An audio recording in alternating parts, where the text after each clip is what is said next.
शादी कर रहा हूँ तुमसे, पर कुछ सालों के बाद मेरा अफेयर भी हो सकता है। तो डिवोर्स कर दूंगा तुम्हें। तुम्हें लगता है कि मैं इतनी आसानी से तुम्हें डिवोर्स दे दूंगी? नहीं दोगी तो मैं छीन लूंगा। मैं छीनने दूंगी ऐसा लगता है?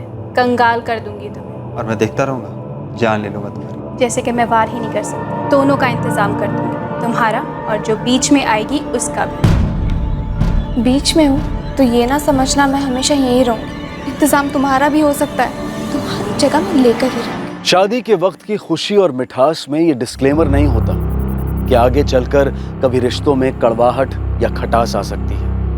मोहब्बत का शहद नफरत का जहर बन सकता है, लेकिन अगर खटास आ जाए, कड़वाहट हद से पार हो जाए, तो सतर्क होना जरूरी है कि अब इस रिश्ते को दफन किया जाए, समझदारी से निकला जाए, इससे पहले कि ये कोई खतरनाक मोड़ ले ले।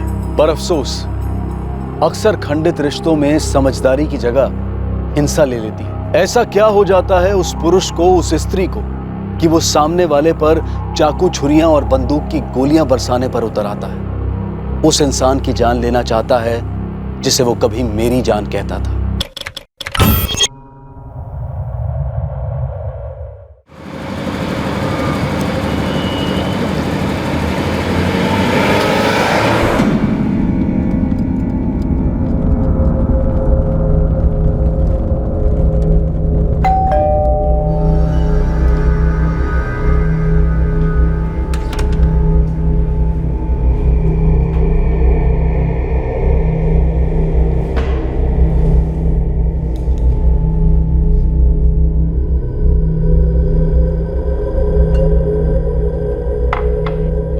आज से रोज़ इतना ही लेट हुआ करेगा। कोचिंग क्लासेस में 3 नए बैच शुरू किया। अब तुम्हें और समय मिलेगा मेरे बिना।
मैं जानती हूं अभिषेक तुम्हें छोड़ना चाहता है, लेकिन तुम ऐसा होने नहीं दोगी, किसी भी सूरत में नहीं।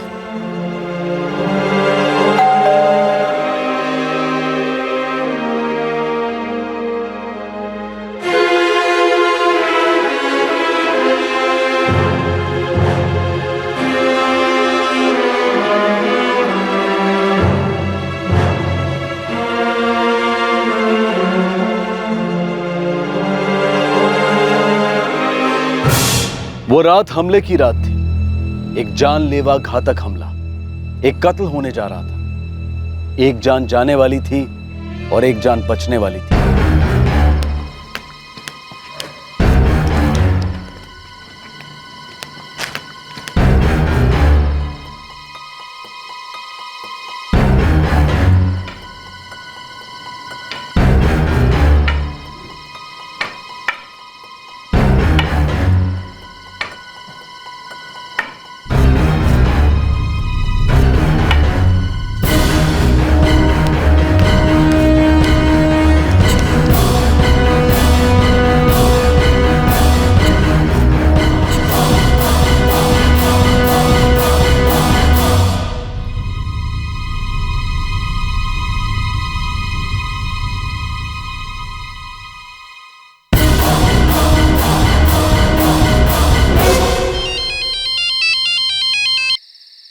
हेलो।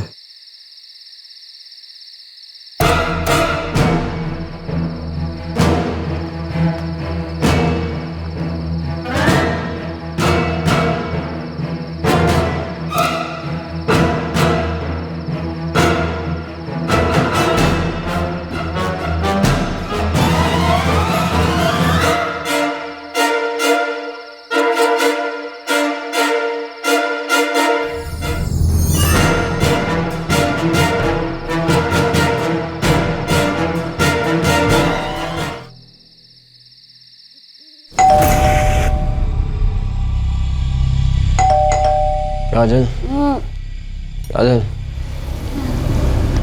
अरे देखो दरवाजे पे कोई है। इतनी रात को कौन आ सकता है? होगा यार, वॉचमैन। देखो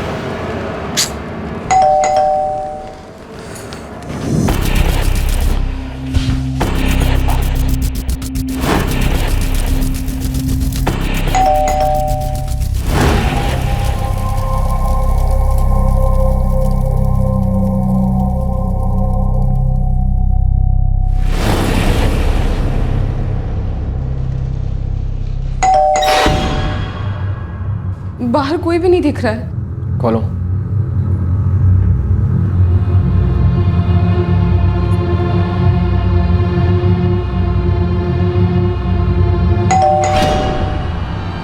मैंने कहा ना, कोई भी नहीं दिख रहा है। किसको इतनी रात के मजाक सोच रहा है?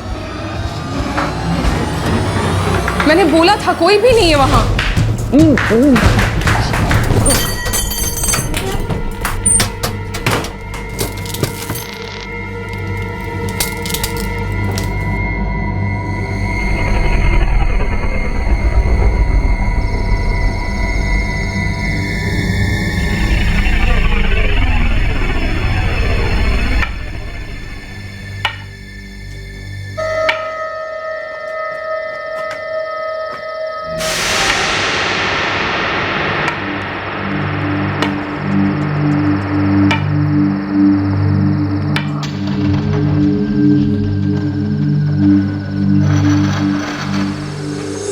एक रिश्ते के खात्मे ने एक जिंदगी का खात्मा कर दिया था। वो कौन सी जान थी जिसे जानबूझकर छीन लिया गया था? इस टूटे रिश्ते ने असल में क्या बर्बाद किया था? और क्या बर्बादी ही एकमात्र रास्ता था? इस जुर्म की तहकीकात इस रिश्ते की तहकीकात भी थी, जिसकी जड़ें खोखली पड़ गई थी, या फिर शायद कभी मजबूत थी ही नहीं।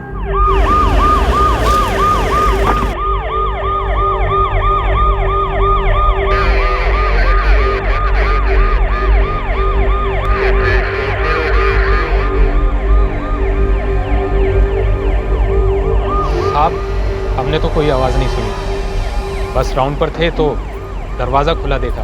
अजीब लगा तो भीतर जाकर देखा।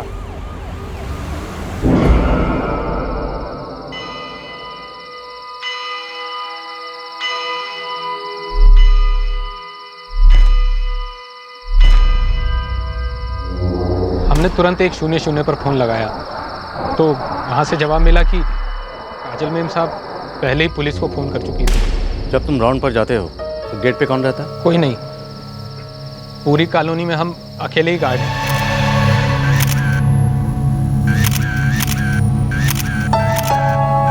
पूरी कॉलोनी का एक राउंड लगाने में तुम्हें कितना वक्त लगता है? यही कोई 15 से 20 मिनट। नहीं सर, कोई चिल्लाया नहीं, कोई चीख नहीं, कोई गाड़ी की आवाज़ नहीं, कुछ भी नहीं। सीसीटीवी लगे हुए हैं कॉलोनी में? नहीं सर, पिछले 2 साल से सिर्फ बातें हो रही है, अब तक कमेटी ने कुछ नहीं किया। लेकिन हाँ, सामने वाले बिल्डिंग में सीसीटीवी है। कौन सी बिल्डिंग में? मतलब जिस वक्त तुम राउंड पे थे ठीक उसी वक्त कॉलोनी में कोई घुसा, 15 से 20 मिनट के अंदर अंदर कांड करके निकल गया। लगता तो कुछ ऐसा ही है। बचने के चांसेस हैं? सर, घर लूटा गया। यहाँ सामने बिल्डिंग में, उसके बाजू में एक ज्वेलरी शॉप है। दोनों जगह सीसीटीवी लगे हुए। उनकी फुटेज कल सुबह तक पहुँच जाएगी। पता नहीं है कपल कल की सुबह देख भी पाएगा या नहीं। दोनों ऑपरेशन टेबल में धंसते जा रहे हैं और क्रिटिकल कंडीशन। इनके रिश्तेदारों की कोई जानकारी? सर, अभिषेक राठौड़ का एक भाई है वाशी में। माँ बाप अलग रहते हैं वाशी में ही। सोसाइटी के चेयरमैन ने उन लोगों को खबर कर दी है। हो सकता है हॉस्पिटल पहुँच भी गए हो। कदम, जिस वक्त वॉचमैन राउंड लगाने जाता है ठीक उसी वक्त कोई कॉलोनी में दाखिल होता है और घर का दरवाज़ा तोड़ा नहीं जाता, खोला जाता है अंदर से। अक्सर अंदर और बाहर एक ही इंसान होता है ना। अंदर वाला सोचता कुछ है और बाहर वाला करता कुछ और ही है। या सर, अंदर वाला करता कुछ है और बाहर वाला दिखाता कुछ और ही है। एक बार ये सीसीटीवी फुटेज चेक कर लें, उसके बाद ये अंदर वाले और बाहर वाले सबसे मिलते हैं। अभिषेक राठौड़ के माता पिता कौशल्या और ब्रिजलाल, अभिषेक का छोटा भाई सूरज, सूरज की पत्नी मुस्कान, साथ ही काजल की मां कविता सक्सेना और छोटी बहन आरती सभी तुरंत हॉस्पिटल पहुंच गए। ये सभी जाने अनजाने में गवाह थे और भागीदार भी एक रिश्ते के कत्ल के।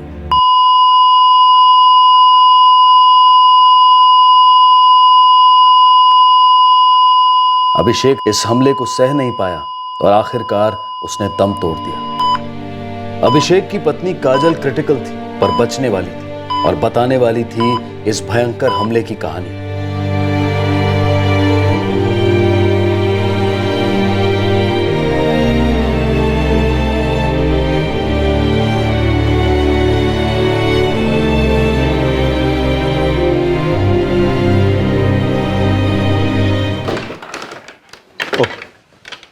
सर, अभिषेक राठौड़ तो बच नहीं पाया, काजल आउट ऑफ डेंजर है। लेकिन आउट ऑफ एक्शन भी रहेगी। चोटें इतनी सीरियस हैं कि आईसीयू के कम से कम 2 दिन कहीं नहीं गए। रिश्तेदारों से बात करके देखें, शायद कुछ पता चल जाए। रिश्तेदार न्यूज़ चैनल की तरह होते हैं कदम, खबरें कम, मशवरा ज़्यादा देते हैं। अगर हमें कोई फैक्ट देगा तो वो है बेजान खामोश सीसीटीवी कैमरा। कल सुबह दुकान खुलने से पहले वहाँ पहुँच जाओ। Right sir.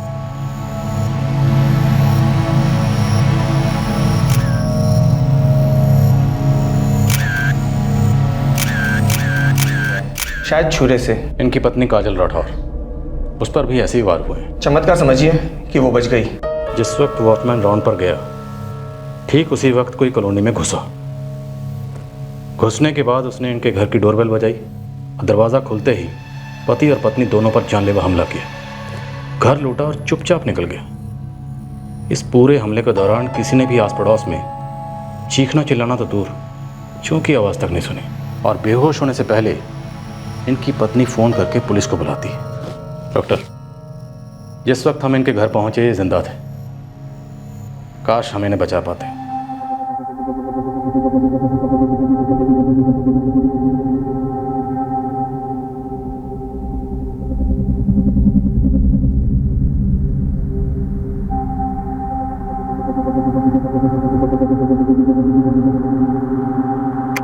दोनों के चेहरे ढके हुए, मतलब दोनों को इस बात का पता था कि सीसीटीवी कैमरास लगे हुए। 1:05 पर वॉचमैन अपनी पोस्ट छोड़ता है और 1:10 पर ये अंदर दाखिल होते हैं। ठीक 5 मिनट बाद और 1:27 पर दोनों गेट के बाहर निकलते हैं और भाग जाते हैं। मतलब सिर्फ 17 मिनट में दोनों कांड करके रफू चक्कर हो जाते हैं। सर, सोसाइटी के पास जो ज्वेलरी शॉप है उसकी फुटेज भी है हमारे पास। 2 सीसीटीवी है वहाँ पर। ये पहली है। लगा।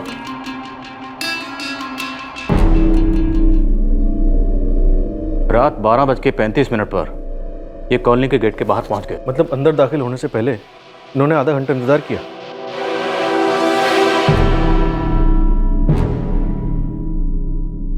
लगता है इन्हें सिग्नल मिल गया था अंदर आने का, क्लियर कट सिग्नल। इसके बाद ये दोनों कॉलोनी के अंदर घुसे होंगे। इस एंगल से इनके चेहरे साफ नजर नहीं आ रहे। दूसरी सीढ़ी लगाओ।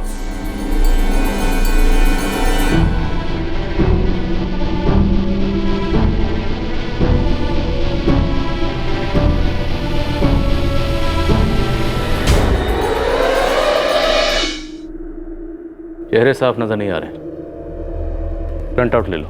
सर, अपना ग्राफिक आर्टिस्ट इन चेहरों को थोड़ा बहुत क्लियर तो कर ही देगा। इस सीसीटीवी फुटेज ने हमें एक बहुत बड़ा सुराग दे दिया। ये एक प्लान्ड ऑपरेशन था। हमला किया नहीं गया, करवाया गया अंदर से। मनोज यादव, जिस वक्त तुम राउंड लगाने गए उसके 5 मिनट बाद कातिलों को फोन आया। वो कॉलोनी में दाखिल हुए, कांड किया, निकल गए और तुम वापस अपनी ड्यूटी पर आ गए। सॉलिड टीम वर्क नजर आता है। और कौन कौन है तुम्हारी टीम में? साहब, हमें कुछ नहीं मालूम। हम तो वहाँ 1 साल से काम कर रहे हैं। तुम 1 साल से वहाँ पर फील्डिंग कर रहे हो और मैच कल खेला गया 2020 और तुम्हारे प्लेयर्स 17 ओवर में चौके छिक्के मारकर कांड करके निकल गए। टीम मैनेजर कौन है? स्पॉन्सर्स कौन है इस मैच के? टीम का मालिक कौन है? बोल। साहब हमें कुछ नहीं पता, सच कह रहे साहब, साहब हमें कुछ नहीं पता साहब, सच बोल रहे साहब।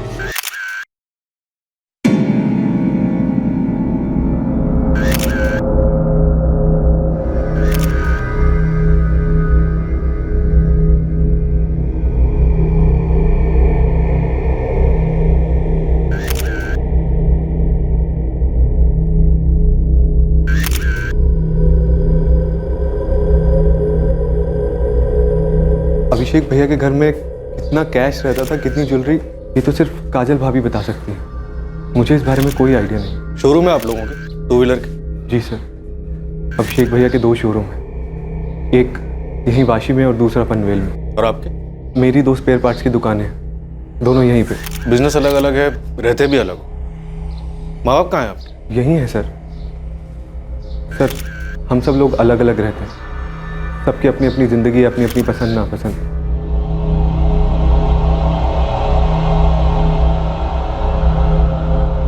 4 साल हुए अभिषेक भैया और काजल भाभी की शादी को। और आपके? 1 साल। कोई बच्चे नहीं है आपके अभिषेक भैया के? नहीं। देखिए, काजल राठौड़ के सारे पैरामीटर्स नॉर्मल हैं, आप उससे कल बात कर सकते हैं। आज क्यों नहीं डॉक्टर? हमारा उनसे बात करना बेहद ज़रूरी है। समझता हूँ इंस्पेक्टर, लेकिन उसको आज ही उसके पति के बारे में बताया गया है, काफ़ी शौक में है वो।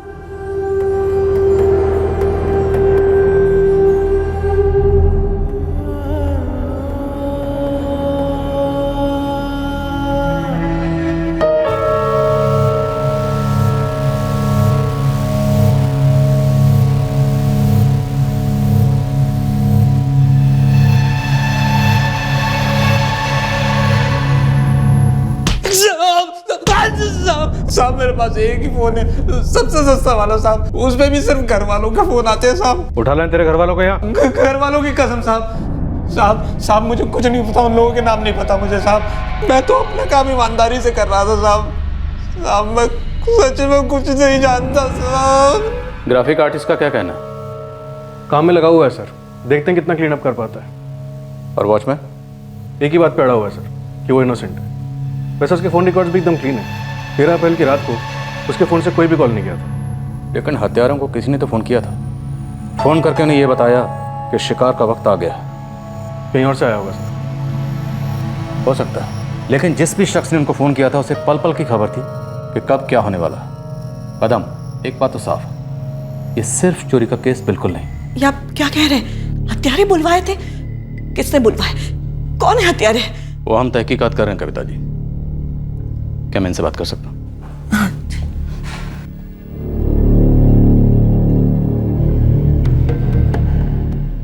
काजल जी, मैं जानना चाहता हूँ कि उस रात एग्जैक्टली क्या हुआ था, क्योंकि आपके घर में दरवाजा या खिड़की तोड़कर अंदर आने के कोई निशान नहीं मिले। वो दोनों कॉलिंग बेल बजाकर अंदर आए थे। काजल, अरे देखो दरवाजे पे कोई है। रात के लगभग 1:15 बजे आपके घर की बेल बजी और आपके पति अभिषेक ने आपसे कहा दरवाजा खोलने के लिए। मैंने दरवाजे के आईपीस से देखा था, बाहर कोई नहीं था। मैं डर गई थी। इतने में मेरे हस्बैंड आए। मैंने उनसे कहा भी कि बाहर कोई नहीं है। फिर दोबारा बेल बजी। इस बार मेरे हस्बैंड ने आईपीस से देखा नहीं और सीधा दरवाजा खोल दिया। बाहर कोई नहीं था। फिर अचानक 2 लोग आ गए। उनके चेहरे ढके हुए थे। सब कुछ इतनी जल्दी हो गया सर, हम कुछ नहीं कर पाए। इसी तरह से रेंगते हुए मैंने आप लोगों को फोन किया। बस उसके आगे और कुछ याद नहीं। काजल जी, अपनी जानकारी के लिए मैं अपना सवाल एक बार फिर से दोहरा रहा हूँ। सबसे पहले जब आपके घर की बेल बजी तब आपके पति अभिषेक ने आपसे कहा दरवाजा खोलने के लिए। रात के तकरीबन 1:15 बजे। हालांकि तस्वीरें ज़्यादा क्लियर नहीं है, लेकिन थे ये दोनों। क्या आपने पहले कभी इन्हें कहीं देखा?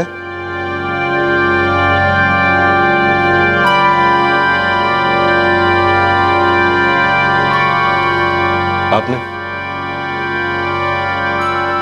काजल जी, आपको या आपके पति अभिषेक को कभी किसी से कोई धमकी मिली थी? अजीब है ना, तकरीबन 1:15 बजे घर की डोरबेल बजती है। पति उठता है लेकिन दरवाज़ा नहीं खोलता। अपनी पत्नी को उठाता है और कहता है कि जाकर दरवाज़ा खोलो। पत्नी आईपीएस से देखती है और उसे कोई नहीं दिखता। वो डर जाती है और दरवाज़ा नहीं खोलती। उसके बाद पति खुद दरवाज़ा खोलता है और 2 हमलावर उन पर कातिलाना हमला कर देते हैं और उसके बाद घर को लूटते हैं, जो कि उनका मकसद था ही नहीं। ये लूट एक कवर अप है कदम। हमलावरों का असली मकसद कुछ और ही था, और वो मकसद क्या था ये हम बहुत जल्द पता लगा लेंगे। सीसीटीवी फुटेज से मिली 2 हत्यारों की धुंधली तस्वीरों को साफ कर उन्हें सामने लाने के लिए पुलिस का ग्राफिक आर्टिस्ट पूरी मेहनत कर रहा था, लेकिन रंग लाई एक खबरी की मेहनत। मालिक, वो सुपारी मार्केट से आपके दोनों सीसीटीवी वालों पर कुछ खास खबर तो मिली नहीं है, लेकिन कुछ और हाथ लगा है। क्या हाथ लगाते रहे उस्मान? आप ही के डिपार्टमेंट का एक कांस्टेबल था, अभी रिटायरमेंट ले लिया उसने, अब प्राइवेट जासूसी का काम करता है। तो साहब उससे बात कर रहा था मैं एक्चुअली। क्या बोला है रिटायर्ड कांस्टेबल? 4 साल पहले उसके पास एक काम आया था। किसकी जासूसी की उसने? यही जो बच गई, काजल राठौर। हाँ, बड़ी खबर मैंने देखा था टीवी पर। साहब कोई टिप मिल सकती है? देख उस्मान, उस हमले के बारे में तो मुझे कुछ मालूम नहीं है, लेकिन जो औरत वो जो बच गई है, काजल राठौर। हाँ, ब्रिजलाल राठौड़ की बहू है वो। साहब ब्रिजलाल राठौर कौन है? इसी ने मुझे फोटो दी थी काजल राठौड़ की 4 साल पहले।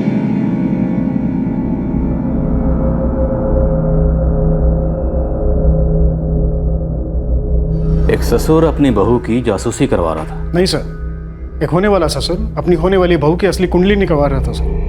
पिछले साल एक शादी में मेरे बेटे को मिली थी ये लड़की, और शादी करना चाहता उससे। तो आपको बैकग्राउंड चेक चाहिए? नहीं, कैरेक्टर सर्टिफिकेट चाहिए। मतलब ब्रिजलाल राठौर नहीं चाहते थे कि उनका बेटा अभिषेक राठौर काजल से शादी करे? सर उतना तो मुझे नहीं मालूम, लेकिन उन्हें लड़की यानी काजल के अतीत से आपत्ति थी सर। कैसी आपत्ति? सब वही रेगुलर खानदान चाल चलन।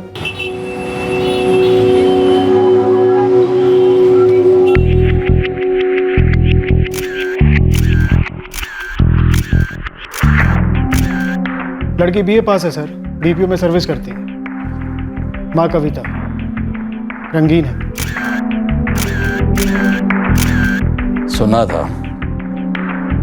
एक एक रंग बताओ जरा इनका। बहुत से रंग है सर, काफी लोगों के साथ घूमना फिरना और काफी कुछ। और लड़की के पिताजी? रामलाल सक्सेना नाम है इनका। 8 साल पहले कविता को तलाक दे चुके हैं और अपना घर भी अलग बसा चुके हैं।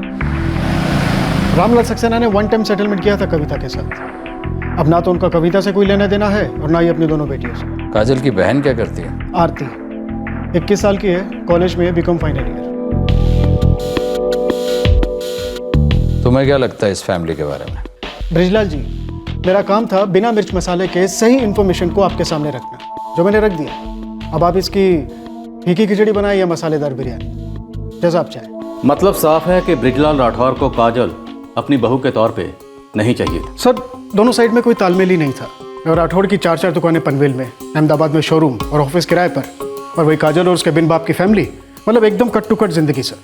मैंने पूछा तो नहीं, लेकिन साफ लग रहा था कि ब्रिजलाल को काजल की फैमिली पसंद ही नहीं थी। लेकिन फिर भी दोनों की शादी हुई। इसका मतलब है कि अभिषेक राठौर और काजल दोनों की लव स्टोरी बहुत तगड़ी रही होगी। कातिलों ने जब घंटी बजाई तो अभिषेक राठौर ने खुद दरवाजा नहीं खोला, बल्कि अपनी पत्नी काजल को बोला कि दरवाज़ा खोलो। क्या उसे मालूम था कि बाहर कातिल खड़े? सर अगर निशाना काजल थी तो वो तो बच गई, हमारा अभिषेक गया। शायद दोनों निशाना थे। शायद कातिलों का काम अधूरा रह गया। जिस काम के लिए उन्हें हायर किया गया था, जिस काम के लिए उन्हें वो फ़ोन कॉल आया था, ग्रीन सिग्नल वाला। फिर मैंने अभिषेक राठौड़ के फ़ोन रिकॉर्ड्स मंगवाए, शायद इस ग्रीन सिग्नल का रेड सिग्नल मिल जाए। कदम, काजल से आपत्ति तो ब्रिजलाल को थी। उनके फ़ोन रिकॉर्ड्स निकलो, और अभिषेक के भाई सूरज के फ़ोन रिकॉर्ड्स भी निकलो। हो सकता है इन्हीं में से किसी एक ने कातिलों को फाइनल ऑर्डर दिया। इस वक्त पुलिस के सामने इस हमले के 3 संदिग्ध थे। पीड़ित अभिषेक राठौड़ के पिता ब्रिजलाल राठौड़, पीड़ित का छोटा भाई सूरज राठौड़ और खुद पीड़ित अभिषेक राठौड़। पर जब इन 3 संदिग्धों के फोन रिकॉर्ड्स आए तब शक का दायरा और फैल गया। नए सस्पेक्ट्स की लिस्ट में टॉप पर थी आंचल सोनी। कौन है आंचल सोनी? अभिषेक राठौड़ को बहुत अच्छे तरीके से जानती थी आंचल सोनी। एक ही दिन में 2-2 घंटे बातें होती थी। बुलाओ जरा इन्हें, थोड़ी बातें हम भी कर लेते हैं।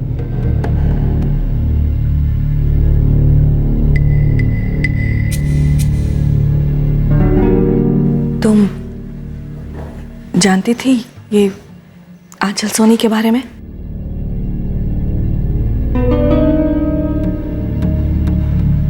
अरे हाँ, मैं भी तुम्हें बहुत मिस कर रहा हूँ।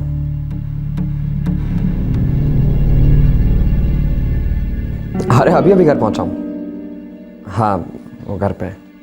अच्छा वो छोड़ो, ये बताओ कब आऊँ? कल? ठीक है, कल मिलता हूँ। ओके ठीक है, चलो अभी रखता हूँ, बाय। वो एक क्लाइंट से मीटिंग है, उसी से बात कर रहा था।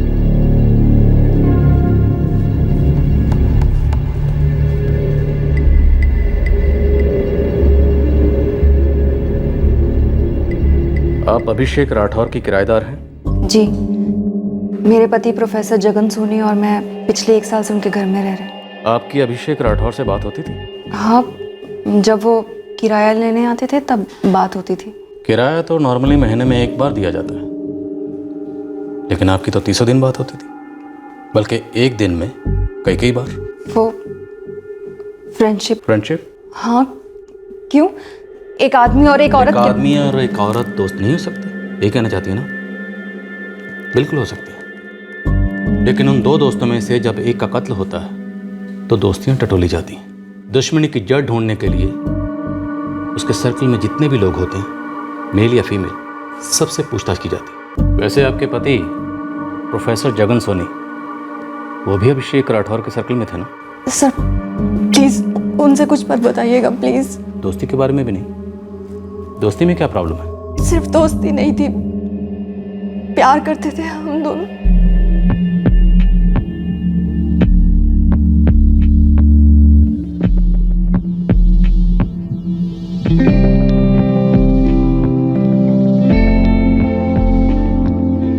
अभिषेक और मैं, हम दोनों के लाइफ पार्टनर्स हम दोनों के लिए सही नहीं थे। लेकिन आप दोनों जो कर रहे थे वो काफी सही था।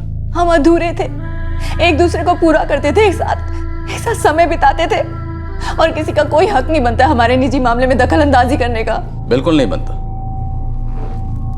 लेकिन शादी भी तो एक कॉन्ट्रैक्ट है, हक और फर्ज का कॉन्ट्रैक्ट, आपसी सहमति से किया हुआ कॉन्ट्रैक्ट, गवर्नमेंट अप्रूव्ड कॉन्ट्रैक्ट, जिसे आपने और अभिषेक राठौर दोनों ने तोड़ा। शायद आपके पति जगन सोनी को इसकी खबर नहीं थी, लेकिन अभिषेक राठौर की पत्नी काजल राठौर को आपके इस लव की खुशबू आ गई थी। मुझे पक्का तो नहीं पता था, पर शक था कि उनका किसी के साथ कुछ चल रहा। काजल जी, एक मुश्किल सवाल है इस वक्त, लेकिन हम ये जानना चाहते हैं कि क्या आपको आपके पति से जान का खतरा था? ये कैसा सवाल है? हमला दोनों पर हुआ था, दामाद जी मारे गए और ये बाल बचे हैं बेचारी। देखिए, हमला एक मकसद से किया गया, और वो मकसद क्या है ये पता चलना इस बात पे डिपेंड करता है कि आप लोग हमें कितनी सच्ची और पूरी जानकारी दे रहे हैं। नहीं सर, नहीं, ऐसा कुछ भी नहीं था। मिसेस आंचल सोनी, जब एक शादीशुदा मर्द और एक शादीशुदा औरत एक्स्ट्रा मैरिटल अफेयर करते हैं तो उनके बीच में 2 कांटे होते हैं। पहली बात तो ये कि आप हमारे रिश्ते को, हमारे प्यार को अफेयर करना बंद कीजिए, और हमने किसी को कभी कोई कांटा नहीं समझा है। हमारा रिश्ता हमें एक सहारा देता था, कंधा था सिर्फ, बस, और कुछ भी नहीं। हर रिश्ता हर मुलाकात के बाद सिर्फ कंधे और सहारे तक नहीं रहता, इससे कहीं आगे निकल जाता है। और रिश्तों को वक्त और अटेंशन की बड़ी भूख होती है, और काजल राठौर आप दोनों की इस भूख को बढ़ा रही थी। मैं मान रही हूँ कि हम दोनों के मिलने में मजबूरियां थी, दिक्कतें आती थी, लेकिन हमने उन दोनों के बारे में, काजल और जगन के बारे में, ना तो कभी कुछ बुरा बोला और ना ही कभी बुरा सोचा है, कभी भी नहीं। अभिषेक क्या चाहता था वो तो मैं नहीं जानती, पर उसके पिता और उसका भाई काजल के सख्त खिलाफ थे। आपको लगता है उन्होंने मरवाने की कोशिश की? वो लोग काजल और अभिषेक का रिश्ता तोड़ने के लिए कुछ भी कर सकते, कुछ भी। मिसेस आंचल सोनी, अगर आप हमसे कुछ छुपा रही हैं तो मेरी राय है आपके लिए बेहतर यही होगा कि सब कुछ सच सच बता दें। वैसे अगर आप नहीं भी बताएंगी तो हमारा तो काम ही है खुरेद कर सच को बाहर निकालना। लेकिन याद रखना, अगर हमने खुरेदना शुरू किया तो आपको बहुत दर्द होगा। अब और क्या दर्द होगा सर? जो होना था वो तो हो चुका है,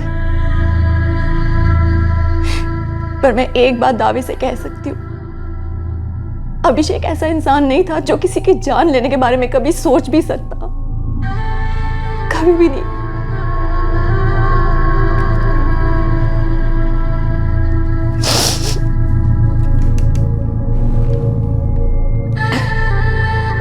सर, मैं पहले एक घाव से निपट रही हूं, दूसरा घाव मैं झेल नहीं पाऊंगी। आप लोग प्लीज मेरे हस्बैंड से कुछ मत बोलिएगा, मेरा रिश्ता टूट जाएगा। रिक्वेस्ट। अभिषेक साहिब, वो बहुत ही कठोर था मेम साहब पे। कभी कभी मेरे को देख के तरस आता था काजल मेम साहब को। एक तरफ पति नाखुश, दूसरी तरफ उसका ससुराल वाला नाखुश। अच्छा ज्योति, ये देख, बहुत साफ तो नहीं है, पर ये लोग तेरे साहब को साफ किया है। किस्मत अच्छी तेरी मेम साहब की, बच गई। जाको राखे साई मार सके ना कोई, मैं बोलती है ना, उल्टा ही पड़ गया इनका प्लान। मारना चाहोगा मेम साहब को, अब खुद ही फंस गया। तुम इतने यकीन के साथ कैसे कर सकती हो? प्लान तुम्हारी मेम साहब को मारने का था। साहब घर घर का कूड़ा कचरा रोज साफ करती है, मुंह बंद रहता है, आँख कान खुले रहते, बस अंदर से लगा ऐसा ऐसा हुआ रहेगा ना तो ऐसा ही रहेगा। ज्योति, तुम ऊपर ऊपर से फटका मार रही हो, मुझे बारीक से बारीक कचरा चाहिए। कचरा तो मेम साहब का होता था साहब, कचरा भी और कचुम्बर भी। क्या गलत किया मैंने? गलती मेरी है और मेरी गलती तुम हो, और तुम सुधरने वाली गलती नहीं। हाँ, तुम और तुम्हारे बाबूजी तो ऐसे ही कहोगे ना। बाबूजी को बीच में लाने की जरूरत नहीं है, बता रहा हूं मैं, क्योंकि जितनी नफरत मैं तुमसे करता ना, उससे कहीं ज्यादा नफरत मेरे बाबूजी तुमसे करते।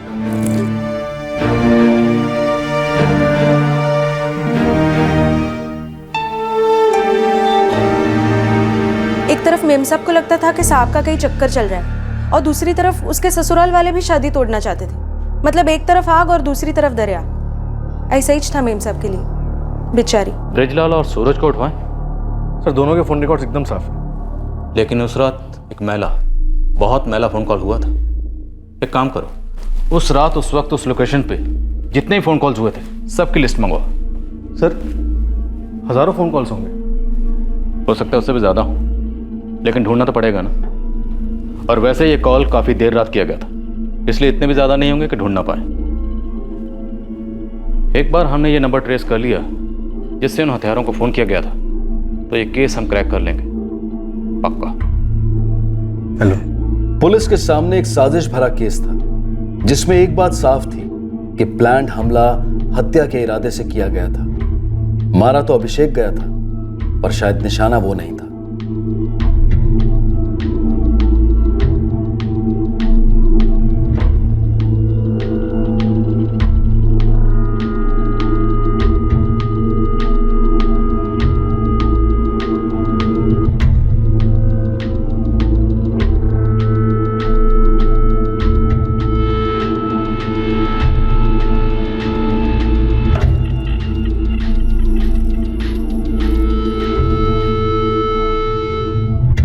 दिनेश जी सर, एक ये और एक ये दोनों नंबर्स 1:04 पर क्राइम सीन पर एक्टिव हुए।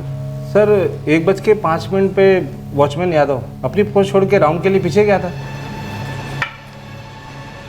सर, ये दो नंबर्स की लोकेशन कुंती कॉम्प्लेक्स यानी क्राइम सीन के आसपास दिखा रहा है, और ये दोनों नंबर फर्जी। मतलब साफ है कि ये दोनों फर्जी नंबर हत्यारे और उनके मालिक की पहचान छुपाने के लिए बनाए गए थे। एक नंबर हत्यारे ऑपरेट कर रहे थे और दूसरा अभिषेक राठौर के घर के अंदर से ऑपरेट हो रहा था। लेकिन सर, घर में तो सिर्फ अभिषेक और काजल थे।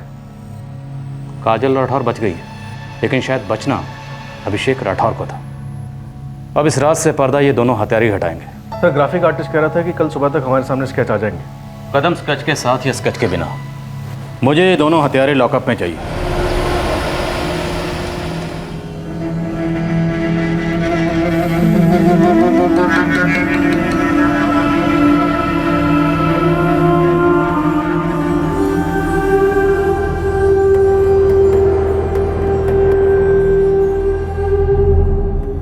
बाबूजी, आप सही थे,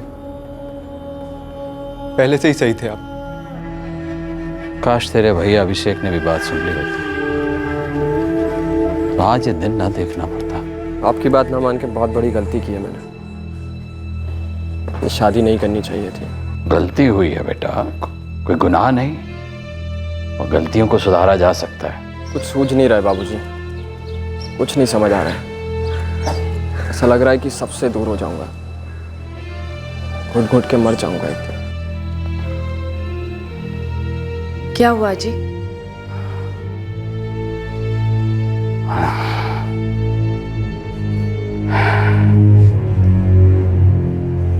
शल्या, हमारा बेटा नर्क में है।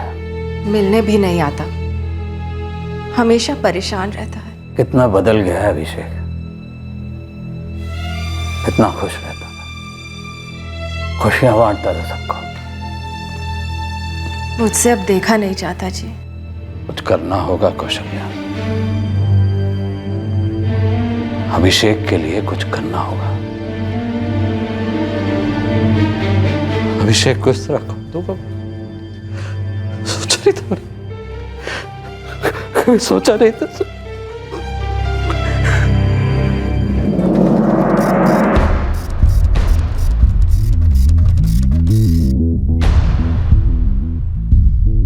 सर ग्राफिक आर्टिस्ट अपना बेस्ट यही दे पाया। अब हमें अपना बेस्ट करना है। लेकिन सर तस्वीरें अभी भी काफी धुंधली हैं। तस्वीरें कितनी भी धुंधली क्यों ना हो, मुजरिम ज्यादा देर छुप नहीं पाएंगे।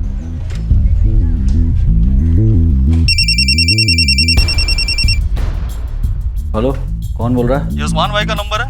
बोल रहा हूँ, तुम कौन बोल रहा है? आपका नंबर दिया है किसी ने मेरे को। वो कुछ दिन पहले आप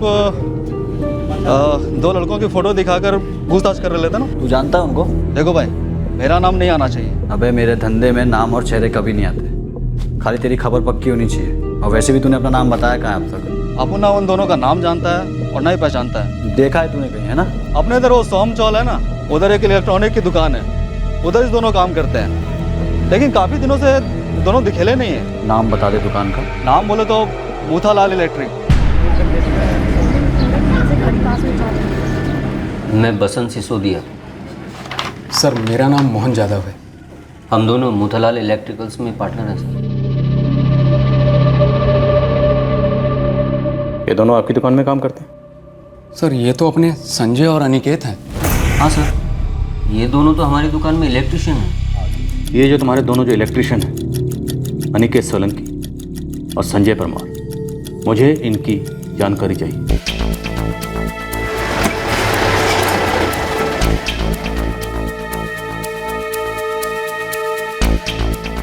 हाँ साहब, वो मेरी खोली है। अनिकेत और संजय को भाड़े पे दी थी, लेकिन वो अचानक से चले गए, कुछ बोला नहीं। एक्स्ट्रा चाबी है? हाँ है ना साहब।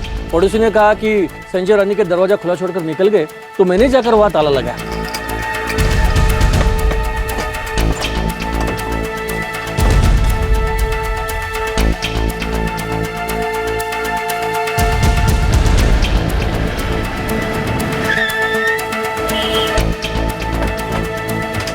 सर एड्रेस, फ़ोन नंबर, जो पता था आपको बता दिया।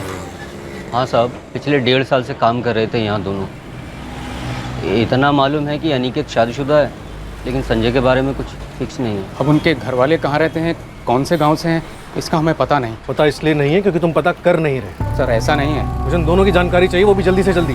जी। एक मर्डर हुआ है, एक साजिश रची गई है, और तुम दोनों ऐसे पेश आ रहे हो जैसे कि तुम्हारा कोई लेने देना ही नहीं है। फोटो मिले उनके? नहीं सर। कोई फोटो नहीं, कोई फॉर्म नहीं, कोई कागज नहीं। ऐसे रख ले तो लोगों को काम पर, और जब वो लोग कांड करके निकल जाते हैं तो पल्ला झाड़ते फिरते हो। नहीं चलेगा, उठो गल्ले पर से और लग जाओ काम पर। चलो। सर, दुकान के मालिक तो एकदम ठंडे, उनसे संजय और अनिकेत के फोटोग्राफ्स तो मिलने से रहे। मैंने मोबाइल कंपनी को रिक्वेस्ट भेजी है, उनके फॉर्म्स में से फोटोग्राफ निकाल कर भेजने के लिए कहा है। इनके फ़ोन रिकॉर्ड्स क्या कहते हैं? सर, इनके फ़ोन रिकॉर्ड से भी इनकी फैमिली का कुछ भी पता नहीं चल पा रहा है। राठौड़ परिवार से भी इनका कोई कनेक्शन नहीं बन पा रहा, और इस आंचल सोनी से भी। एक बार इन दोनों से हमारे कनेक्शन हो गए ना, तो इस केस के मास्टरमाइंड का हम फ्यूज उड़ा देंगे। उस्मान, ये सब लोग हमारी सस्पेक्ट लिस्ट में हैं। इन्हीं में से कोई एक है जो उस रात हत्यारों से बात कर रहा था, और इन्हीं में से किसी ने हत्यारों को कांड के लिए किराए पर लिया था। 100%। साहब आप 100% बोल रहे हैं तो समझ लीजिए 200% काम हो जाएगा। जोड़ का जोड़ निकालते हैं और इन पंटर लोगों का तोड़ निकालते हैं। इस हत्याकांड के किराए के मोहरे इस साजिश के ताले की चाबी थे। जाहिर सी बात है कि नकाबपोश हत्यारों को पुलिस द्वारा बेनकाब किए जाने से साजिशकारों को बहुत बड़ा धक्का लगा होगा। पुलिस अब बड़ी चालाकी से चुपचाप अपनी चाल चल रही थी, लेकिन साजिशकार भी जुर्म की बिसात पर फूंक फूंक कर कदम रख रहे थे।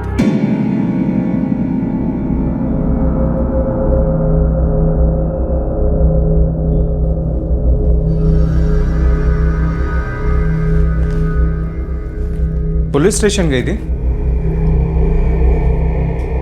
हाँ, वो पुलिस ने बुलाया था क्योंकि हम किराएदार हैं ना उनके, इसलिए। कॉन्ट्रैक्ट मेरे नाम पे है, बुलाया तुम्हें? आप जाओ या मैं जाऊं, एक ही तो बात है। और वैसे भी रूटीन के सवाल जवाब कर रहे थे, कुछ खास नहीं। ठीक है।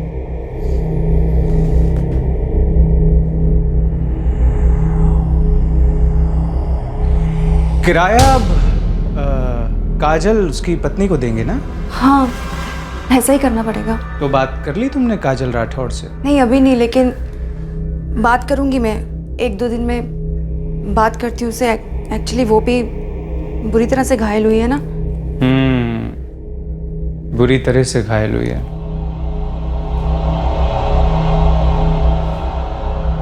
मैं कर लूंगा बात किराए की।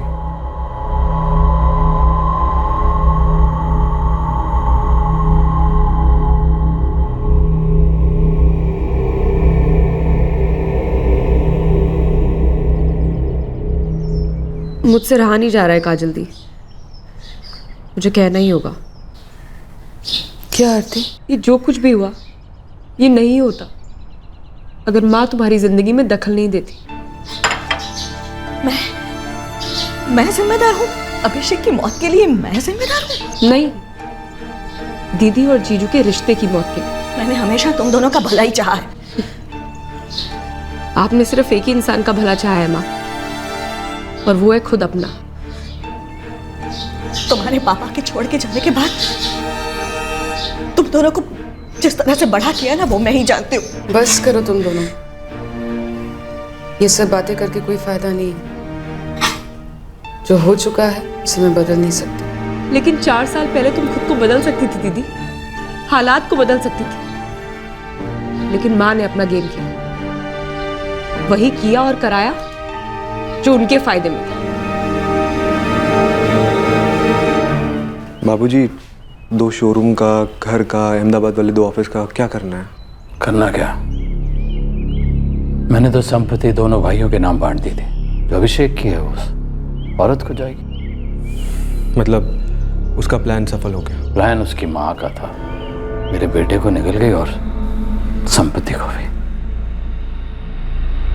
अभिषेक और काजल के रिश्ते की इमारत कच्ची ईंटों से बनी थी। इस इमारत की दीवारों में दरारें बेशुमार थीं और उन दरारों में सीलन भी बेशुमार थी। और इस रिश्ते की इमारत धंस रही थी, पर उसे गिरने नहीं दिया जा रहा था, पर खड़ा भी नहीं होने दिया जा रहा था।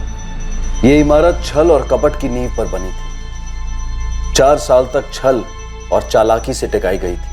मैंने काजल से शादी करने का फैसला कर लिया है बाबूजी। वो लड़की तुम्हारे लिए ठीक नहीं है अभिषेक। आपको कैसे पता? आप पीछा कर रहे हैं उसका, या आप मेरा पीछा कर रहे हैं? तुम्हारा पीछा मैं तब से कर रहा हूँ जब से तुम 7 महीने के थे, घर में घूमते रहते थे। नजर रखता था तुम पे कि तुम्हें कोई चोट ना लग जाए, किसी गलत चीज से ना टकरा जाओ। 7 महीने का नहीं हूँ, अब मैं 27 साल का हो चुका हूँ बाबूजी। लेकिन बेटा, जो लड़की टूटे हुए घर से आएगी वो तेरा घर जोड़ पाएगी क्या? उसके पापा ने उसकी माँ को छोड़ दिया, इसमें काजल का क्या दोष है माँ? दोष उसकी माँ में है अभिषेक। उसकी माँ से शादी नहीं कर रहा हूँ मैं, काजल से शादी कर रहा हूँ। और उसकी माँ है ना, अपनी दोनों बेटियों का घर नहीं बसने देगी। आप सारी दुनिया के बारे में ऐसी राय बना लेते हैं ना। दुनिया में रहना है ना तो दुनिया को देखना भी चाहिए बारीकी से, तुम्हारी तरह नहीं कुछ देर के लिए शादी में क्या देख लिया बस। उसकी फैमिली, खानदान, सब कुछ मुझे ही देखना पड़ा। ठीक नहीं है तुम्हारे लिए। मतलब आप काजल का पीछा कर रहे हैं? तुम्हारे और इस घर की भलाई के लिए मुझे जो कुछ करना होगा ना, करता हूं और करता रहूंगा। और जहां तक इस लड़की का सवाल है ना, ज्यादा मेहनत नहीं करनी पड़ी उसका पीछा करने। उस घर की नेकनामी उसके आगे भी है और पीछे भी। एक तरफ एक पिता नाखुश था और दूसरी तरफ बेटा भी परेशान था, क्योंकि वो अपने परिवार को दुख नहीं देना चाहता था। काजल, मैं तुमसे बहुत प्यार करता हूँ, लेकिन मेरी बात समझने की कोशिश करो। हम अपने घर वालों को दुख देकर अपना सुखी संसार कैसे बसाएंगे? I am sorry. लेकिन मैं सॉरी नहीं कहूंगी, ना तुमसे, ना अपने आप से, और न मेरे अंदर पल रहे हमारे बच्चे से। माँ ने तुमसे क्या कुछ नहीं कराया काजल दी, कठपुतली की तरह नचाया, और तुम उनके हर पैंतरे का शिकार बनती गई। तुमने पहले क्यों नहीं बताया? अभिषेक के पिता की नामंजूरी ने काजल को मायूस कर दिया था, पर काजल से ज्यादा निराश और बेचैन काजल की मां कविता हुई थी। उस पर दबाव डालना होगा काजल, ऐसे तुम्हें नहीं छोड़ सकता वो। प्यार में जबरदस्ती नहीं होती माँ, तकदीर भी कोई चीज होती है। तेरे पापा का मुझे छोड़कर जाना तकदीर थी, सहना तकदीर होती है, जीना नहीं। तो सुन काजल, अभिषेक के पिता ने उसे काफी कुछ दे रखा है, आगे उतना और आएगा। वो सब सारा का सारा तेरा होगा। तुझ पर मेरी तरह ऐसे नर्क में जीने की नौबत नहीं आएगी। जिंदगी को नर्क हम खुद बनाते हैं माँ। जिंदगी के बारे में वही लोग जानते हैं जिन्होंने जिंदगी देखी हो। सपने देखने और जिंदगी देखने में बहुत फर्क होता है माँ। हाँ, सपने देख देख कर ही तुम दोनों को अकेले बड़ा किया है मैंने, किसी भी चीज की कमी नहीं आने दी है। तानों की भी कोई कमी नहीं थी माँ, पांचाली की बेटियां बुलाते थे हम दोनों को। जो मैंने झेला है ना, वो तुम दोनों कभी नहीं झेल पाओगी। इसलिए कह रही हूँ काजल, अभिषेक को किसी भी सूरत में नहीं जाने देना। कैसे माँ? लोग कहते हैं ना, शादी छटे हुए लड़के को भी सीधा कर देती है। तो मैं कहती हूँ, शादी जिद्दी से भी जिद्दी माँ बाप को घुटनों पे ला देती है। तुझे बस सिर्फ अभिषेक को शादी के लिए मजबूर करना होगा। और वो मजबूर हो जाएगा। दूध पीता बच्चा है ना वो। नहीं, बच्चा नहीं है, लेकिन वो एक बच्चे का बाप बनने वाला है जिसका वास्ता उसे काजल देगी। चुपचाप मान जाएगा।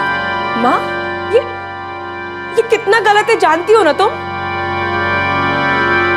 वैसे भी तुम हिंट दे रहे थे कि तुम्हारे माँ बाप मुझसे खुश नहीं है, और आज तो तुमने आई एम सॉरी भी कह दिया। नो, आई एम सॉरी कि मैंने सॉरी कहा, लेकिन अब हमारे बीच कोई भी नहीं है, कोई भी नहीं, ट्रस्ट मी।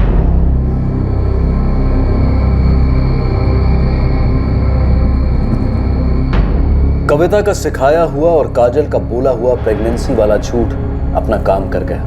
राठौड़ परिवार के पैरों तले जमीन खिसक गई।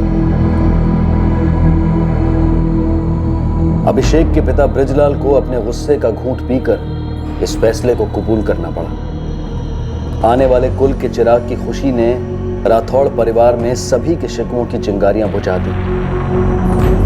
शोक के अंधकार में डूब गया। इस धोखे ने अभिषेक को तोड़ दिया। काजल से शादी पर उसे पछतावा होने लगा, पर काजल की मां कविता ने ठान लिया था कि वो अभिषेक को काजल से अलग होने ही नहीं देगी। कविता की पढ़ाई पट्टी काजल ने बखूबी अभिषेक को पढ़ा दी। उसने अभिषेक को मना लिया कि उन्हें अलग घर बसाना चाहिए। काजल के झूठ ने अभिषेक को अपने माता पिता के सामने शर्मिंदा कर दिया था। इस शर्मिंदगी से बचने के लिए उसने भी अलग होने को रजामंदी दे दी। अभिषेक और काजल ने अपना नया घोंसला बनाया, पर काजल की मां की दखलंदाजी और बढ़ती गई। काजल के कंधे पर अपने मतलब की बंदूक रख कविता ने एक और गोली चलाई। आरती की जिम्मेदारी अभिषेक पर डाल दी। काजल अब अभिषेक के जज्बात और जरूरतों को पूरी तरह से भुलाकर उसे सिर्फ अपने फायदे के लिए इस्तेमाल कर रही थी। उसके सपोर्ट से कविता के लिए पनवेल में फ्लैट लिया गया।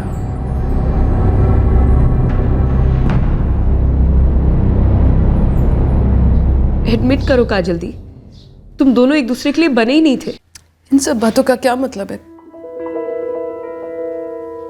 वैसे भी तुम तो आजाद पंछी की तरह माल मुझे छोड़कर उड़ गई, अपनी मर्जी से शादी कर ली, घर बसा लिया। मैंने अपना घर बसाया दी, किसी का घर तोड़ा नहीं। माँ के हाथों की कठपुतली नहीं बनी, ना अपने पति को कठपुतली बनाया जैसे तुम अभिषेक जीजू को बनाने की कोशिश कर रही थी। बस कर आरती, बोलने तो दी। आज के बाद शायद ये बात कभी ना हो, पर क्या तुम जानती थी तुम्हारी जोड़ तोड़ और चालाकी से परेशान होकर अभिषेक जीजू कहीं और सुकून पा रहे थे। आंचल सोनी, तुम लोगों की किराएदार। सुकून का तो मैं नहीं जानती, पर मैं जानती थी कुछ तो चल रहा है। तुम अपनी जिंदगी नहीं दौलत बटोरने में लगी थी दी। तुम और माँ दोनों अभिषेक जीजू की एक एक प्रॉपर्टी, एक एक बिजनेस, हर कीमती चीज बेचना चाहती थी तुम दोनों। लालच की पट्टी बंदी थी तुम दोनों की आंखों पर। ना आरती, क्या बोल रही है तू? डर का अंधेरा था, हर वक्त डर लगा रहता कि आज नहीं तो कल किसी भी वक्त अभिषेक मुझे छोड़ देंगे। अकेली बेसहारा रह जाऊंगी मैं। पगली, इस बार नहीं हुआ तो क्या हुआ, अगली बार हो जाएगा। अगले महीने भी टेस्ट नेगेटिव ही आएगा माँ। जो प्रेगनेंसी का झूठ मैंने बोला है, वो झूठ मुझे कभी मां नहीं बनने देगा। चुप कर, ऐसा सोचना भी मत, कहना भी नहीं। वो झूठ तूने अपनी जिंदगी बनाने के लिए बोला था। मेरी जिंदगी तो बेकार रही है माँ। अभिषेक मुझसे अलग होने की बातें कर रहा है। मेरा अफेयर होना हो क्या फर्क पड़ता है? तुम्हें जो चाहिए था मिल गया ना। तुम्हारी माँ को जो चाहिए था मिल गया। अब क्या चाहिए तुम्हें? मुझे बच्चा चाहिए। क्या तुम्हें नहीं चाहिए? 4 साल पहले मिली थी ये खुशखबरी, आज तक जश्न मना रहा हूं। अभिषेक, मैं प्यार करती हूँ तुमसे अभिषेक। प्यार और झूठ पानी और तेल की तरह है काजल। तुम्हारे झूठ ने तुम्हारी जिंदगी बना दी और मेरे प्यार ने मेरी जिंदगी बर्बाद कर दी। ऐसा नहीं होना चाहिए था। डिवोर्स दे देना चाहिए था मुझे तुम्हें। देखो, जो हुआ उसे भुला दो, एक नए सिरे से शुरू करते। हाँ, जिंदगी की शुरुआत नए सिरे से कभी भी की जा सकती है। एक झूठे रिश्ते को दफनाना जिंदगी की नई शुरुआत है। डिवोर्स तुम्हें और मुझे दोनों को आजाद कर देगा। रोने के लिए जिंदगी पड़ी है, कल बहने वाले आंसुओं की कीमत आज वसूल लो काजल। वो मुझसे प्यार ही नहीं करता माँ। तो क्या तुम अपने आप से प्यार करना बंद कर दोगी? कभी नहीं। अभिषेक की अहमदाबाद में 2 दुकानें हैं, उसे तुरंत बेच डालो और उसकी एफडी करवा लो। जब तुम मेरी उम्र में आओगी ना, तब ये तुम्हारा सहारा बनेगी, कोई मर्द नहीं।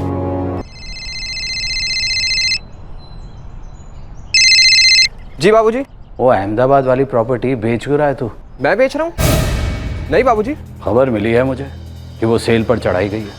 कहीं तेरे पीठ पीछे वो लड़की तो नहीं है सब कर रही? अभिषेक तो रहे नहीं, पर इस सब में तुम्हें क्या मिला काजल दी? ताई, काम हो गया है, मैं जाऊं? हाँ जा। साहब, आपके संजय और अनिकेत तो पूरा स्पॉट लगा के रखा है। अब क्या दे रहा है उस्मान? शॉक। बोल।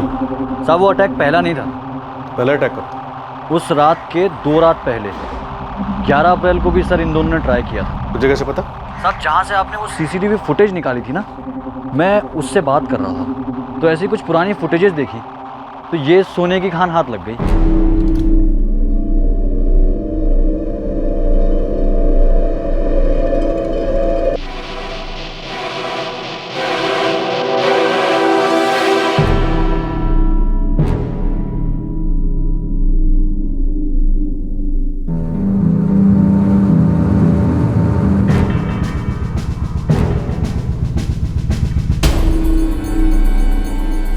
प्लान शुरू होने से पहले छोड़ दिया ना।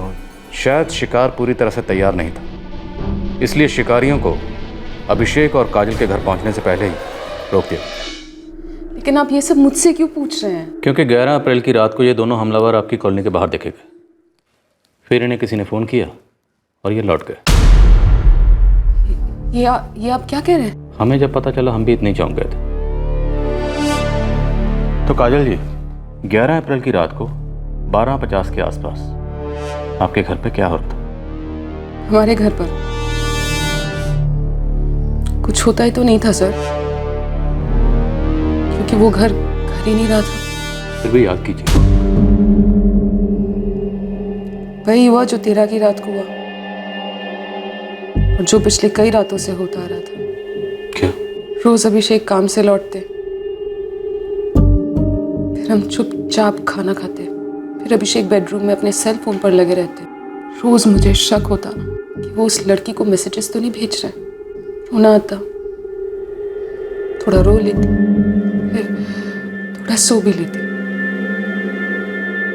इसके अलावा कुछ नहीं होता था। काजल जी, अभी तक हम इस हमले का सस्पेक्ट आपके पति अभिषेक राठौर को मान रहे, लेकिन हमारी तहकीकात में अभी तक उनके खिलाफ कोई सुराग सामने नहीं आया।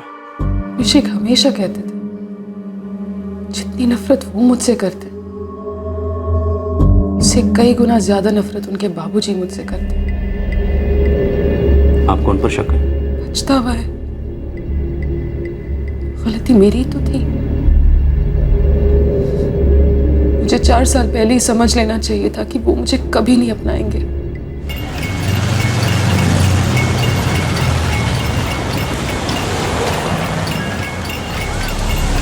देख उस्मान, मेरा नाम नहीं आना चाहिए। फॉर्म भर के दूं क्या तेरे को? स्टैम्प पेपर पे लिख के दूं? बोलना। तुझे वो कुंती कॉम्प्लेक्स वाला कांड याद है जिसमें वो राठौर टपक गया और उसकी बीवी सीरियस थी? अनिकेत सोलंकी और संजय परमार नाम है उन दोनों का जिन्होंने कांड किया। आगे बोल। दरअसल वो काम पहले मेरे पास ही आया था। फुल मर्डर है, लगना चाहिए कि चोरी हुई है घर पर। और हाँ, चोरी का सारा सामान तुम्हारा। पार्टी किधर की है? पनवेल की, कुंती कॉम्प्लेक्स। कभी करना है? 1-2 दिन में। 2 पेटी लूँगा और 1 पेटी एडवांस। ठीक है। फिर सन्नाटा, फोन स्विच ऑफ। साला ये कच्चा नींबू है कौन?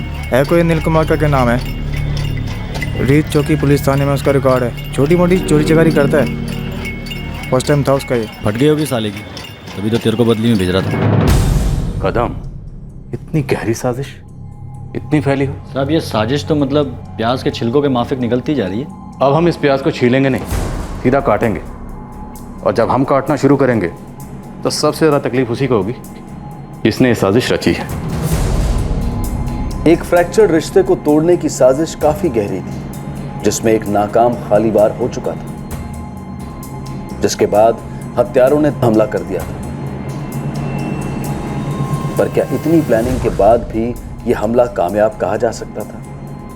अब पुलिस इस केस के मोहरों के अतीत को खंगालने लगी ताकि इस साजिश के रचनाकारों की हकीकत सामने आ जाए।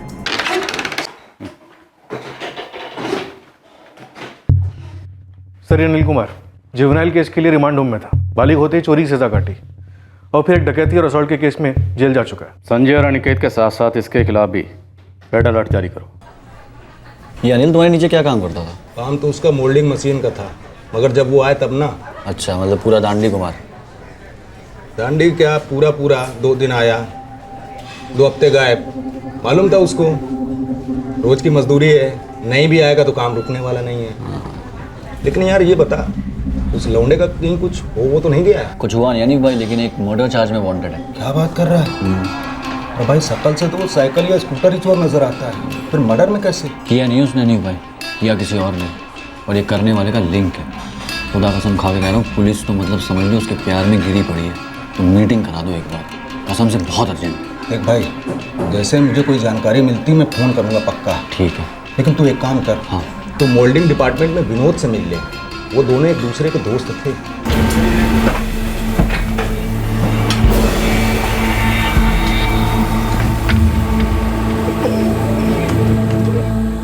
हर मशीन का एक अहम स्क्रू होता है जो उस पूरी मशीन को बांध कर रखता है। वो निकालो तो पूरी मशीन ढेर हो जाती है। फैक्ट्री वर्कर विनोद इस केस का वही स्क्रू साबित हुआ। हाथ लगाते ही साजिश का पुर्जा पुर्जा खुल गया।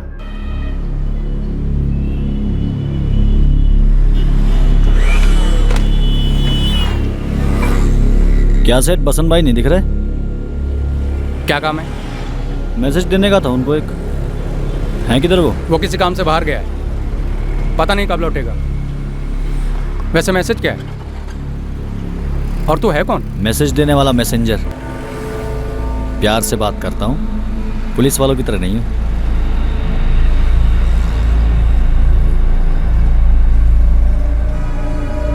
सुन, वो शर्मा जी ने पंखे के लिए बुलाया था, जरा देख के तो आ।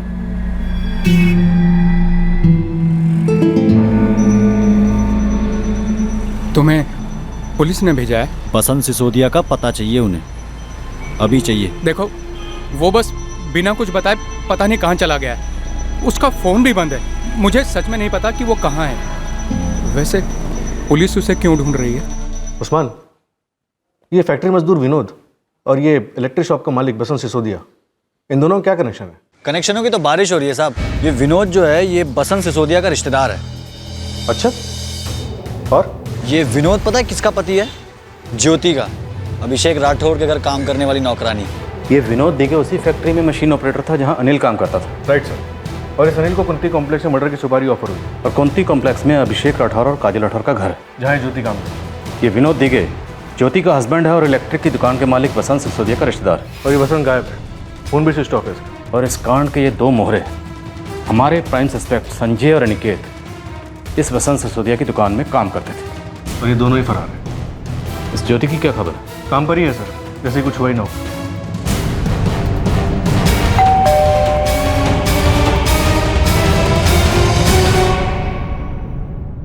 उठाओ इस विनोद दिगे को, लेकिन ध्यान रहे इसकी पत्नी ज्योति को बिल्कुल खबर नहीं होनी चाहिए। साहब कुछ तो बोलिए ना साहब, बात क्या है साहब? साहब आप ऐसा कैसे लेके जा सकते साहब? सच में साहब मुझे कुछ नहीं पता।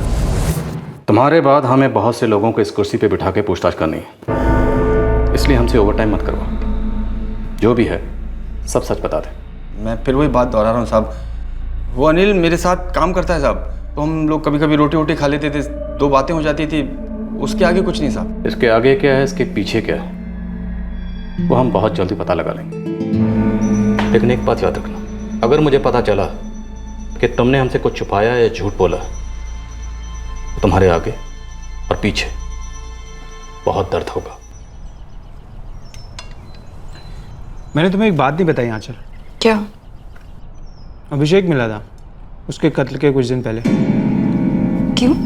ऐसे गार्डन में मिल गया था। तब मैंने उसे बताया कि मेरी लेट नाइट क्लासेस भी शुरू हो गई हैं, रात को मुश्किल से सोने के लिए घर आ पाता हूँ, संडे को भी पूरा दिन क्लासेस रहती हैं। अच्छा। उसने भी यही कहा था। अच्छा, जैसे असली जज्बात को छुपाते हुए कहते हैं ना, अच्छा, एकदम वही वाला। अच्छा, मैं कुछ नहीं छिपा रही हूँ। अब क्या छुपाओगी? अभिषेक तो रहा नहीं। एक दूसरे के आंचल में छिपने से अफेयर नहीं छिपा करते हैं आंचल। मुझे बहुत पहले से ही पता था कि मेरे पीठ पीछे रोज एक खंजर भोंका जा रहा है। मुझे ये भी पता है कि तुम्हें पुलिस स्टेशन क्यों बुलाया गया था। हम दोनों में बस बातचीत ही होती थी, जिससे दिलों को चैन मिलता है, सुकून मिलता है। बहुत ही आदर्शवादी रिश्ता था ना तुम लोगों का। स्पिरिचुअल, मेंटल कनेक्शन, हाँ, फिजिकल कनेक्शन। तुम्हारी ये जस्ट गुड फ्रेंड्स वाली जो स्टोरी है ना, खून से लिखी गई है। सुनने में तो ये भी आ रहा है कि खून तो दरअसल अभिषेक का होना ही नहीं था। निशाना तो उसकी पत्नी काजल थी, जो कि पता नहीं क्यों उसे छोड़ नहीं रही थी, ये जानते हुए कि तुम उसे पहले ही चुरा चुके हो। मैंने उसे नहीं चुराया। हम दोनों किसी को दर्द नहीं देना चाहते थे। सिर्फ काजल को जान से मारना चाहते थे ना? आप कुछ भी बोले जा रहे हो। मुझे इस बारे में कुछ नहीं पता था। मैं सोच भी नहीं सकती थी कि अभिषेक इस हद तक जा सकता है। हर कोई हर हद तक जा सकता है। ये बात तुमसे अच्छी तरह कौन समझेगा?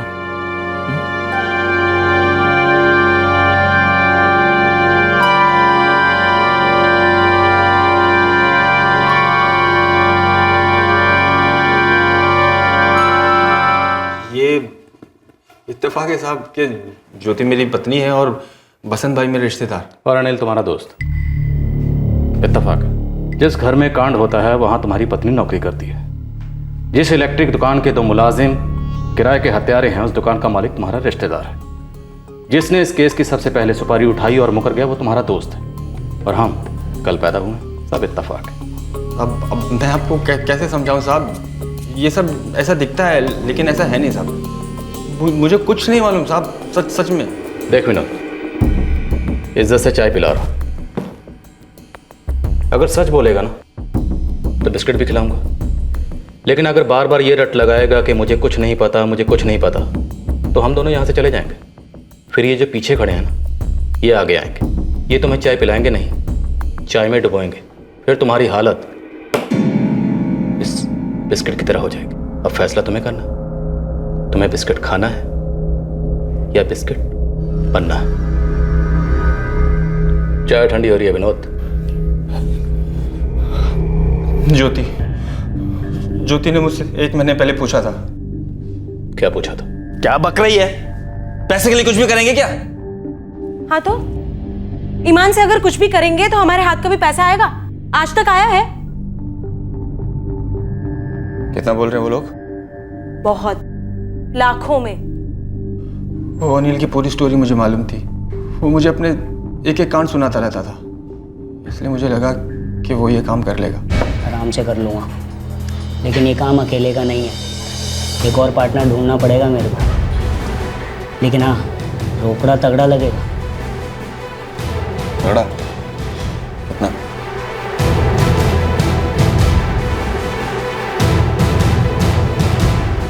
आधा है एडवांस। मतलब ये पूरा मेरा। अब मेरा जो पार्टनर होगा उसको अलग से देने होंगे। पूरे 1.5 लाख रुपए थे साहब। 1.5 लाख लेकर अनिल हवा हो गया। तो ढूंढा नहीं उसे? ढूंढना शुरू किया था साहब, फिर छोड़ दिया।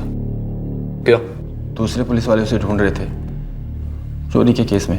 तो इस अनिल की जगह आ गए अनिकेत सोलंकी और संजय परमार। हाँ साहब। बाकी सब एक तरफ, ये बता इसमें तुझे कितना मिल रहा? बहुत मतलब बहुत तगड़ी पार्टी पसंद भैया। आप बस 2 बंदे दिलवा दो काम के लिए। 2 लड़के हैं, भूखे, बहुत ही भूखे। जो कहोगे वही करेंगे। कौन है दोनों? ये मतलब भरोसे के आदमी है ना? संजय और अनिकेत नाम है। मेरी दुकान पे दोनों इलेक्ट्रिशियन हैं। भरोसे की गारंटी मैं देता हूँ।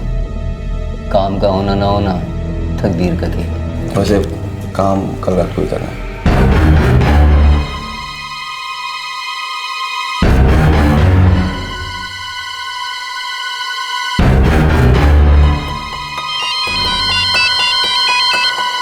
हेलो। चल, आज नहीं होगा। कुछ हो गया था साहब, उनको रिटर्न जाना पड़ा। क्या हो गया था? मालूम नहीं साहब। अरे बोला ना नहीं मालूम। अब एक एक बात थोड़ी बताता है मेरे को कोई। उसको पता है ना कितना बड़ा रिस्क है इसमें। नोट भी उतने ही बड़े हैं। तो अब कब करना है? कल रात। कल रात? साले विनोद, पहली बार दोनों पूरा काम कर रहे लड़के। तुझे पता ना कितनी हालत खराब होने की कल रात के बाद। तो हम कौन सी यहाँ चैन की सांस ले रहे हैं? और वैसे भी अब मेरे और ज्योति के हाथ में कुछ नहीं है। बस ऑर्डर आया है, कल होगा। अगली रात 13 अप्रैल को दोनों ने काम कर दिया। जो कि पूरा नहीं हुआ, गलत हुआ। प्लान ये था कि काजल का कत्ल होगा, अभिषेक को जख्मी किया जाएगा, किसी को शक ना हो, इसलिए चोरी की गई ताकि सिर्फ चोरी का केस लगे। लेकिन उन नौसिखियों ने अभिषेक का कत्ल कर दिया, काजल को जख्मी कर दिया और इस प्लान को पूरी तरह से उल्टा कर दिया, है ना? नहीं साहब, प्लान उल्टा नहीं हुआ साहब। मतलब? सुपारी अभिषेक की निकली थी साहब।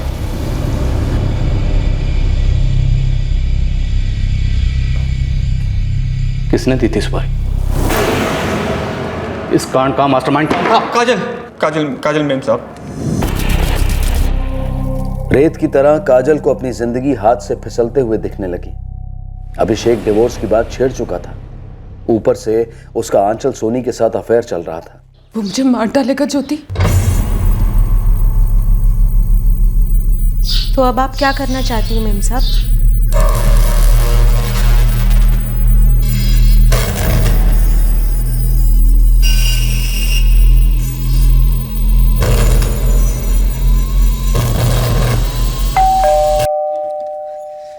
यही दिन दिखाना चाहती थी ना आप काजल दी को? क्या दिन? क्या बक रही है? पुलिस ने गिरफ्तार कर लिया काजल दी को अभिषेक जीजू के खून के लिए, जो आपकी ट्रेनिंग के बिना तो होकर ही नहीं पाती। नहीं आरती, इस बारे में मुझे कुछ नहीं मालूम। मुझे ये कबूल करने में अच्छा तो नहीं लग रहा, बट फिर भी कर रहा हूं। हमने ये तो अंदाजा लगा लिया था कि एक चोरी का नहीं बल्कि मर्डर का केस है, वेल प्लान्ड मर्डर, लेकिन ये अंदाजा बिल्कुल नहीं लगा पाए थे कि आप निशाना नहीं, निशानेबाज हैं। 11 अप्रैल को अटैक प्लान किया गया था, पर वो नहीं हो पाया। हेलो। आज नहीं हो पाएगा। लेकिन हम तो पहुंच चुके हैं। मेरे हस्बैंड अभी तक नहीं आया, ऑफिस में ही है। 1-2 दिन के बाद ही हो पाएगा। तुम लोग जाओ। चल, आज नहीं होगा। वैसे वो फर्जी नंबर वाला फोन कहाँ है जिससे आप 11 अप्रैल की रात को अनिकेत सोलंकी से बात कर रही थी?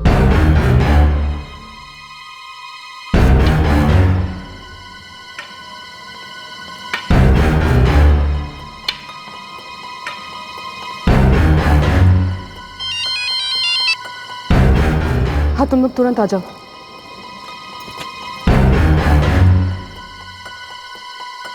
तेरह अप्रैल की रात की असलियत अब देखने को मिलने वाली थी। अब तक जो भी दिखा था वो था जो काजल ने कहा था, सच नहीं।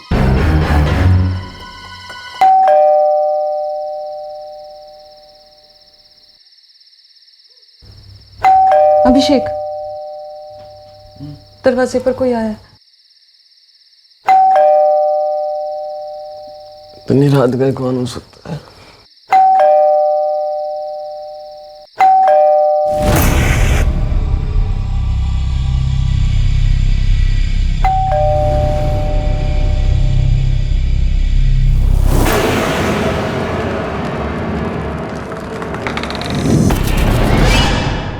मुझे इस बात की हैरानी नहीं है कि कोई एक आदमी के साथ अपने मरते हुए रिश्तों से दूर जाने के बजाय पैसों के लिए उस आदमी को ही मार डाले। हैरानी इस बात की है कि गुनहगार आप निकली। वो मुझे जीते जी मार रहा था। तो आप उसे छोड़ सकते थे। मुझे समझ में नहीं आता, जब दो लोग अपनी मर्जी से, अपनी खुशी से एक दूसरे के साथ रहने का फैसला कर सकते हैं, तो अपनी मर्जी और अपनी खुशी से एक दूसरे से अलग होने का फैसला क्यों नहीं कर पाते? आपके पास ऑप्शन था। अगर आप ये ऑप्शन चुनती तो आज आपके पति अभिषेक राठौर जिंदा होते और आप यहां हमारे सामने नहीं बैठी होती।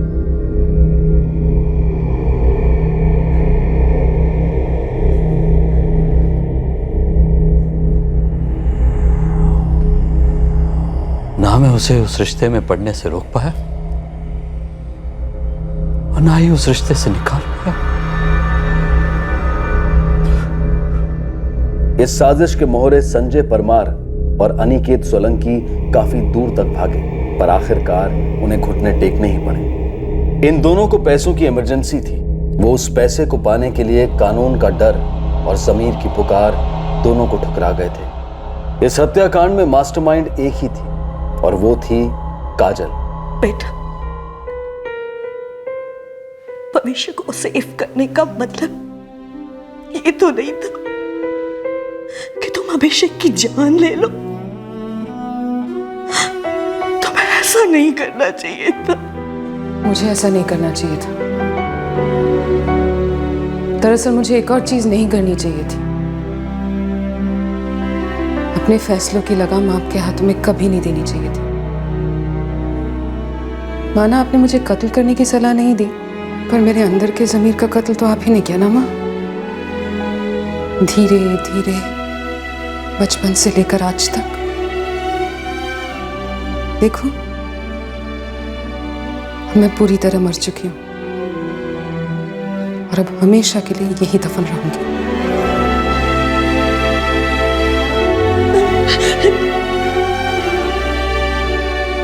एक टूटे फ्रैक्चर्ड रिश्ते ने इस भयंकर जुर्म को जन्म दिया। इस जुर्म ने एक आदमी की जान छीन ली, एक औरत और उसके मोहरों को आजीवन कैद में डाल दिया और एक जोड़े को उसी कश्मकश में डाल दिया जो पहले जोड़े के खंडित रिश्ते में थे। इस केस के साथ फिर एक बार चंद मूलभूत सवाल उठे। सवाल पहला, जब एक रिश्ता खट्टा हो जाता है तो उसमें और कड़वाहट भरने का क्या मतलब है जो एक जुर्म को जन्म देती है और कोई अपने जीवन साथी का कत्ल करने पर उतर आता है। सवाल दूसरा, कुछ स्त्री पुरुष ऐसे रिश्तों की तरफ क्यों और कैसे आकर्षित होते हैं जिस पर लगी विनाश की मोहर को कोई अंधा भी पढ़ सकता है। सवाल तीसरा, जिस अदब के साथ लोग रिश्तों में जुड़ते हैं, उस अदब, उस गरिमा का चाहे एक छोटा सा अंश ही सही, वो अंश जोड़े अलग होते वक्त क्यों नहीं दिखाते? सवाल चौथा, जब एक रिश्ता हर तरह से निष्क्रिय हो चुका होता, मर चुका होता, तो इस बात से क्या फर्क पड़ता है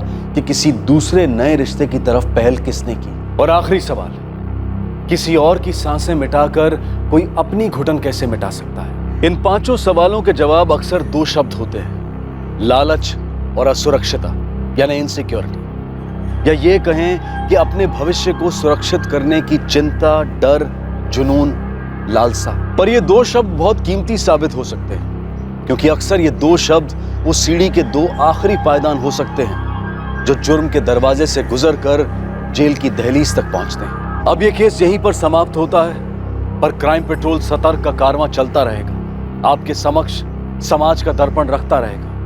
अब मैं अनूप सोनी आपसे विदा लेता हूं, फिर मुलाकात होगी अगले एपिसोड में और खुलासा करेंगे एक और जुर्म का। तब तक सतर्क रहें, सुरक्षित रहें और देखते रहें क्राइम पेट्रोल सतर्क। सबक एक को, सीख हम सबको।